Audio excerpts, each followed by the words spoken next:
సనాతన దర్శిని ప్రేక్షకులందరికీ నమస్కారం. ఓం శ్రీమాత్రే నమః. లక్ష్మీదేవి క్షీరాబ్ది కన్య, పాలసంద్రం నుంచి ప్రభవించిన తల్లి.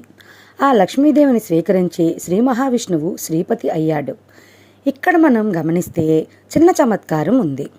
శ్రీమన్నారాయణమూర్తి ఇల్లరికపు అల్లుడుగా శేషతల్ప సాయిగా స్థిరపడ్డాడు. ఇల్లరికం ఉన్నాడు కదా అని ఆ తల్లి ఎప్పుడూ విష్ణుమూర్తిని చులకనగా చూడలేదు. లోకరక్షణ భారం వహించిన తన భర్త అలసటను తీర్చడానికి తన మృదువైన చేతులతో ఆయన పడిన శ్రమనంతా పాదాలను పడుతూ నూతనోత్తేజాన్ని కలిగిస్తోంది. తన పాదాలను ఆశ్రయించిన తన భార్యను ఆ లక్ష్మీపతి పాదాక్రాంత అని భావించకుండా ఆమెను తన హృదయేశ్వరిగా చేసుకున్నాడు. ఆమె విష్ణు మనోనుకూలవతి, విష్ణుప్రియ.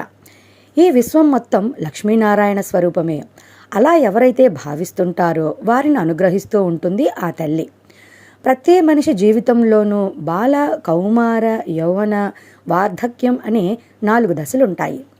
ఈ 4 దశల్లోనూ అష్టలక్ష్ములు మనల్ని ఒక్కో విధంగా అనుగ్రహిస్తూ ఉంటారు. ప్రతి ప్రాణి ప్రయాణం పుట్టుకతోనే ప్రారంభమవుతుంది. కనుక మొదటగా పాలకడిలో పుట్టిన పసిడి తల్లి ఆదిలక్ష్మిని స్తుతిస్తాం.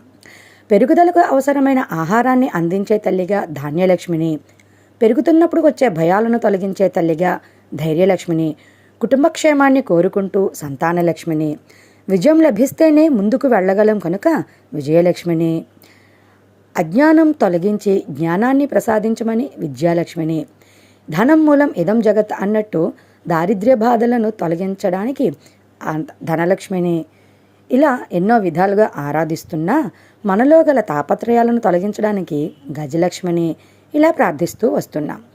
ఇలా అష్టలక్ష్ములు మన జీవితంలో సమప్రాధాన్యం కలిగిస్తున్నారు. అందుకే వారిని స్తుతించి ప్రసన్నం చేసుకోగలిగితే అంతకంటే పరమార్థం మరొకటి లేదు. ఈ వరలక్ష్మీ వ్రతం శుక్రవారం వేళ మనందరికీ ఆ అష్టలక్ష్ముల అనుగ్రహం కలగాలని మనసారా ప్రార్థించుకుందాం.